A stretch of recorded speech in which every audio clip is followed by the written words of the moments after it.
बहुत समय पहले गंगापुर नाम का एक गांव हुआ करता था। उसी गांव में माया नाम की एक छोटी लड़की रहती थी। माया की माँ का नाम पार्वती था।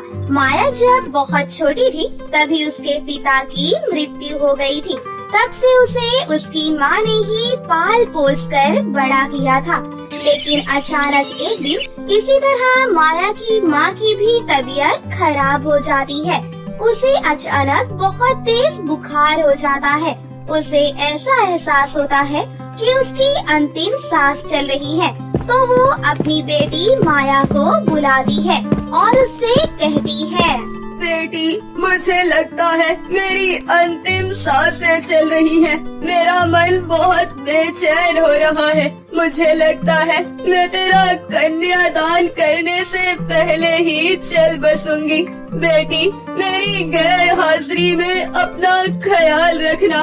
बेटी, तुझे तेरे जीवन की शुरुआती सफर में ही मैं तुझे छोड़कर जा रही हूँ। मुझे माफ करना बेटी।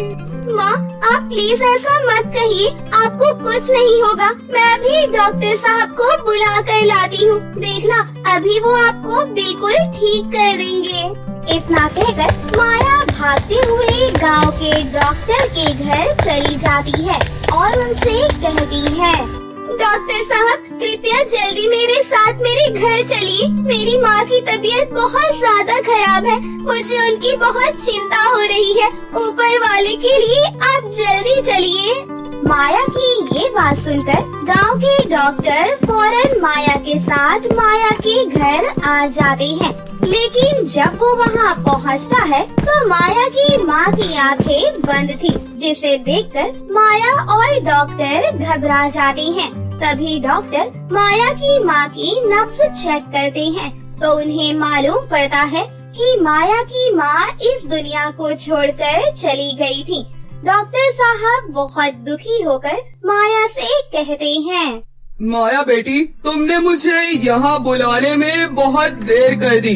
अब तुम्हारी माँ इस दुनिया में नहीं रही। अब तो डॉक्टर है ना, आप इंसानों का इलाज करके उन्हें ठीक कर देते हैं ना। मेरी माँ को भी ठीक कर दीजिए ना। मेरा इस दुनिया में मेरी माँ के अलावा और कोई भी नहीं है। मैं अकेली हो जाऊंगी। पर माया, अब मैं कुछ भी नहीं कर सकता। अब तुम्हें सब्र से काम लेना पड़ेगा। इतना कहकर डॉक्टर साहब वहाँ से चले जाते हैं। जिसके बाद माया अपनी माँ के मृत शरीर को पकड़कर बहुत रोती है और ये बात जब पड़ोसियों को पता चलती है तो वो किसी तरह उसका अंतिम संस्कार कर देते हैं। इसी तरह कुछ दिन बीत जाते हैं, लेकिन माया अपनी माँ को नहीं भूल पाती। अब माया बिल्कुल अनाथ हो चुकी थी। उसकी देखभाल करने के लिए भी कोई नहीं था। माया की माँ के जाने के बाद कोई भी उसको खाने पीने के लिए नहीं पूछता था। माया कभी मंदिर से तो कभी लोगों के घरों से खाना मांगकर खाती थी। एक दिन रात के समय बहुत तेज बारिश हो रही थी। इस बारिश में माया के घर की छत टपकने लगती है, जिसे देखकर माया सोच में पड़ जाती है।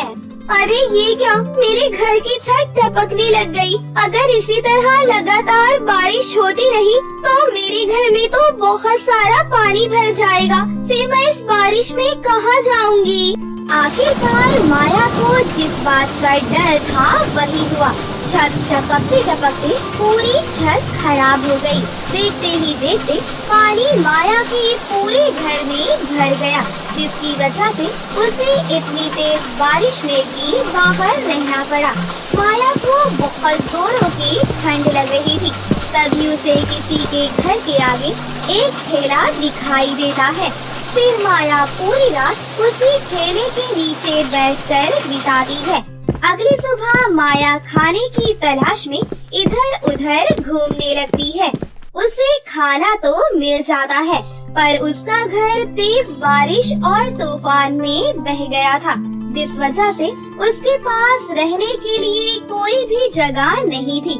माया पूरा दिन इधर उधर घूमते हुए बिता देती है, लेकिन जैसे तैसे रात होने लगती है। अब माया को इस बात की चिंता होने लगती है कि वो रात को कहाँ रहेगी। यही सोचते सोचते आधी रात हो जाती है और माया अपने टूटे हुए घर के आगे बैठकर तारों को देखने लगती है और कहती है, क्या ऊपर वाले, आपने मेरी माँ और पिताजी को तारा बना दिया। अब आप मुझे भी तारा बना दो और मुझे मेरे पिताजी और मेरी माँ से मिलवा दो। माया तारों को देखते हुए अपनी माँ को याद करने लगती है। रोते रोते वहीं पर माया की आँख लग जाती है और उसके सपने में एक परी आती है।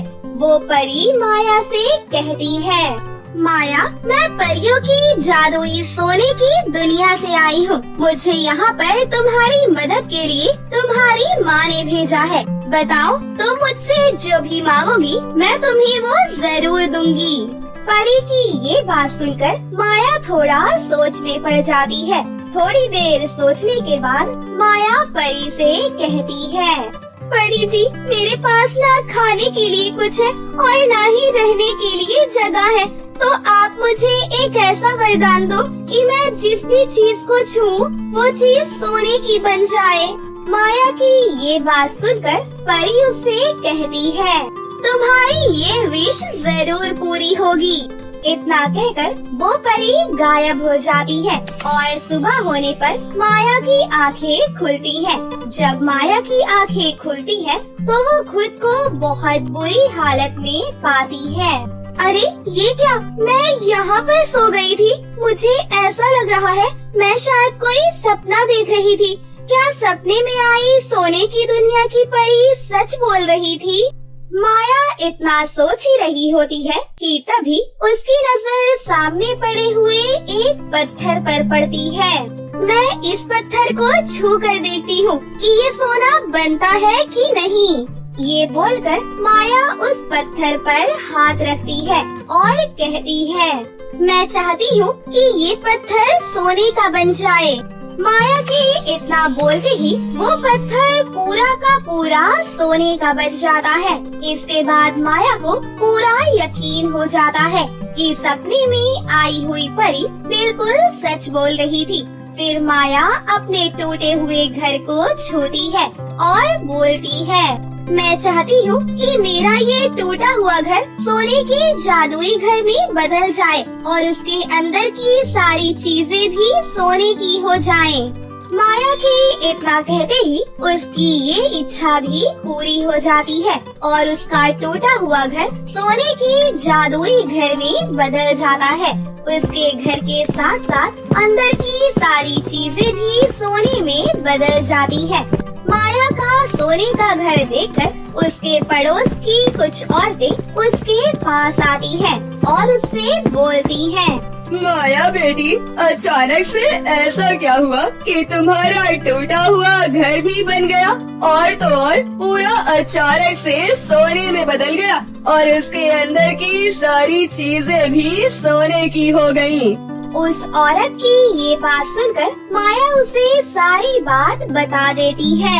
आंटी जी, मेरी माँ की वजह से मुझे ये वरदान मिला है। अब मुझे आप लोगों की जरूरत नहीं है। अब मैं जिस भी चीज पर हाथ रखूंगी वो चीज सोने की हो जाएगी। लेकिन माया बेटी, तुम्हें नहीं लगता कि तुम इस गांव की हो तो तुम्हें इस गांव के लिए भी कुछ करना चाहिए? वो कैसे आंटी जी?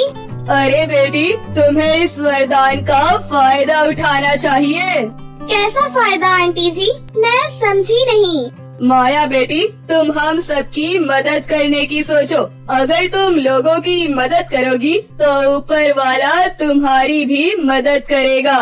अगर ऐसा है तो जब मेरे पास ये वरदान नहीं था तो आप लोगों ने मेरी मदद क्यों नहीं की?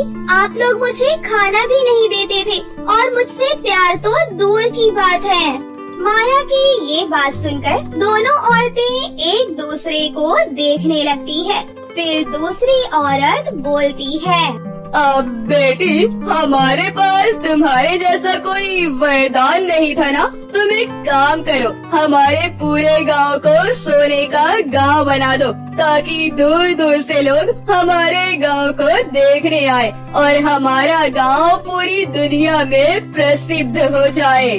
उस औरत की ये बात सुनकर माया को उसकी बात ठीक लगती है और उन दोनों की बातों में वो आ जाती है और जमीन पर अपना हाथ रखकर बोलती है, मैं चाहती हूँ कि मेरा पूरा गांव सोने के गांव में बदल जाए। यहाँ की हर एक चीज सोने की हो जाए, ताकि मेरे गांव में कोई गरीब ना हो और हमारे गांव को लोग दूर दूर से देखने आए।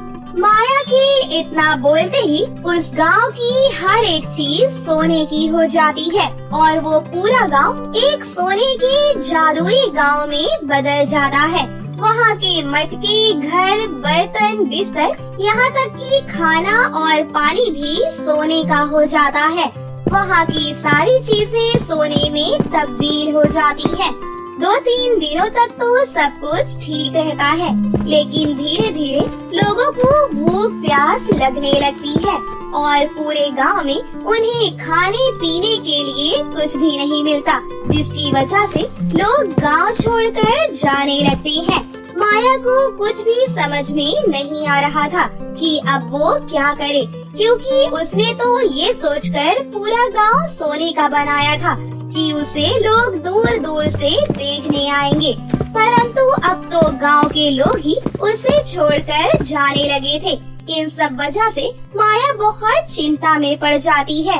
एक दिन उसके पास एक बूढ़ी औरत आती है और कहती है, माया बेटी, तुम्हें ये वरदान तुम्हारे भले के लिए मिला था, ताकि इस वरदान से तुम गरीब लोगों की या भूखे बेबस लोगों की मदद कर सको। लेकिन तुमने गांव की कुछ औरतों की बातों में आकर इस पूरे गांव को ही सोने का बना दिया। लगता है तुम भूल गई हो कि खाना पीना सोने चांदी से ज्यादा जरूरी होता है। अब गांव में एक बूंद भी पानी नहीं है और न ही अनाज। इसी वजह से गांव के लोग इस गांव को छोड़कर जा रहे हैं। इसलिए मैं चाहती हूँ तुम वापस सब कुछ पहले जैसा कर दो। लेकिन वो मैं कैसे करूँ दादी माँ, वो तो मेरे बस में नहीं है। अब मैं क्या करूँ? ऐसे तो जो लोग गांव में अभी भी हैं, वो लोग प्यास के मारे मर ही जाएंगे। इतना कहकर माया जोर जोर से रोने लगती है और बूढ़ी औरत से कहती है, अब मैं इन सब की जान कैसे बचाऊं? मुझे ये वरदान नहीं चाहिए। माया की ये बातें सुनने के बाद वो बूढ़ी औरत सपने वाली परी के रूप में बदल जाती है और वो उससे कहती है, माया, मैं जो तुम्हें समझाना चाहती थी और जिस वजह से आई थी, मेरा वो काम पूरा हो गया और तुम्हारे कहने पर मैं तुमसे ये अपना वरदान वापस लेती हूँ और तुम्हें हमेशा खुश रहने और आगे बढ़ने का वरदान देती हूँ। तुम अपने जीवन में बहुत मेहनत करना। तुम जितनी मेहनत करोगी तुम्हें उतनी तरक्की मिलेगी। तुम जहाँ भी जाओगी वहाँ तुम्हें बहुत इज्जत और प्यार मिलेगा। इतना कहकर वो परी वहाँ से गायब हो जाती है और परी के जाते ही माया का पूरा गांव वापस पहले जैसा हो जाता है और माया का वरदान भी वापस से चला जाता है। धीरे धीरे गांव के लोग वापस गांव में आकर रहने लगते हैं और सब कुछ पहले की तरह हो जाता है। माया ने ही गांव को वापस पहले जैसा बनाया है। ये सोचकर सभी माया को बहुत प्यार भी करने लगते हैं और अब माया भी अपना जीवन हंसी खुशी से गुजारने लगती है। एक बार की बात है, परी लोग भी सभी परियों की तरह वानिया परी भी रहा करती थी, जो कि बहुत नटखट थी पर स्वभाव से काफी अच्छी थी। वानिया परी और उसकी सहेली नेहा परी रोज परी लोग के राजमहल में रानी परी के पास उनसे शिक्षा लेने जाते थे।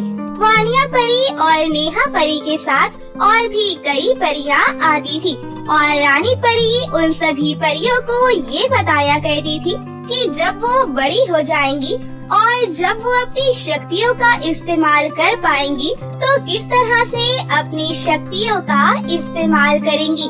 और अब वानिया परी भी तो अपनी बड़ी होने का इंतजार कर रही थी और वो अपनी शक्तियों का इस्तेमाल करके बहुत जगहों पर घूमने जाना चाहती थी। लेकिन वो सबसे पहले जहाँ जाना चाहती थी वो था पृथ्वीलोक। लेकिन वहाँ की काली परी, जो कि पहले परीलोक में ही रहा करती थी, लेकिन उसका रंग काला होने के कारण पहले तो सभी परियों ने उसका नाम काली परी रख दिया।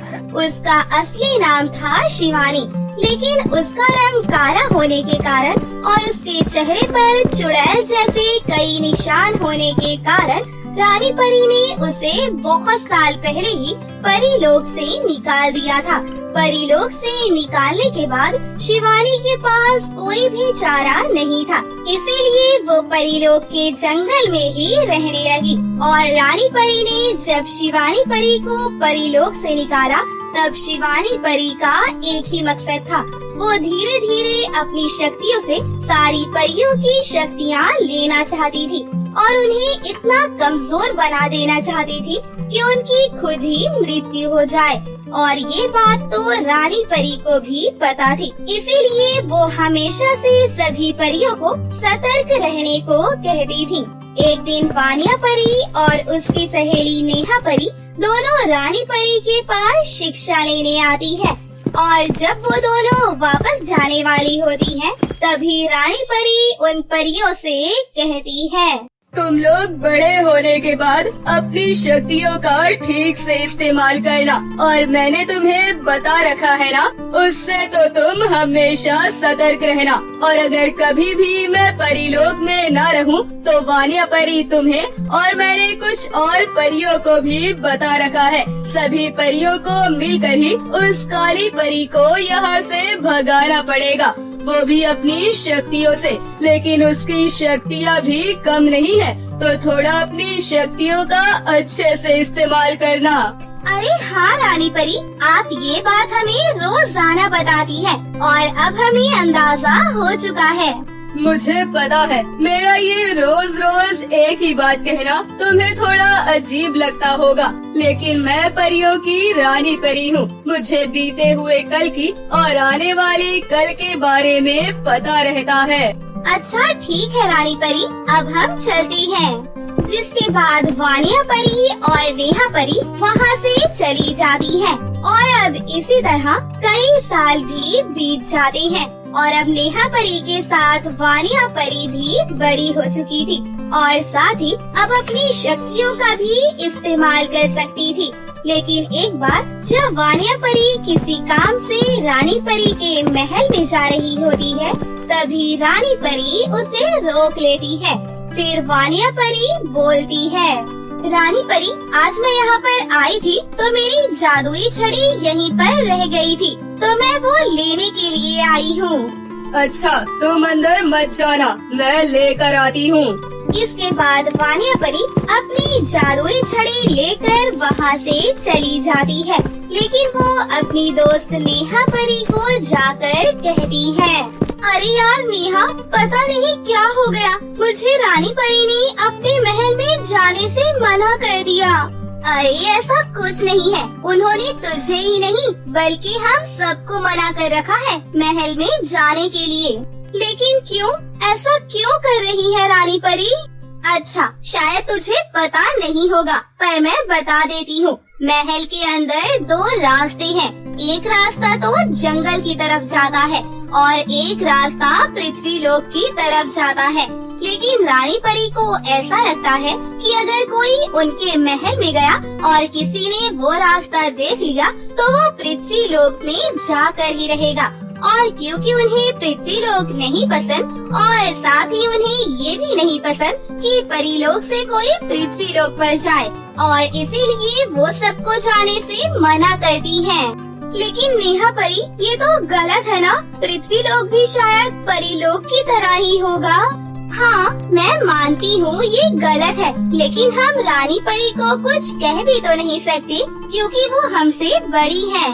नेहा परी तो वानिया परी को सब बता देती है, लेकिन एक बात नेहा परी को भी नहीं पता थी, जो कि अगर कोई भी महल में जाएगा तो फिर वो पृथ्वी लोक का दरवाजा खोलेगा तो वो पृथ्वी लोक जाकर ही रहेगा। लेकिन दूसरी तरफ पृथ्वी लोक पर जाने पर किसी भी परी की शक्तियाँ काम नहीं करती, सिवाय काली परी की।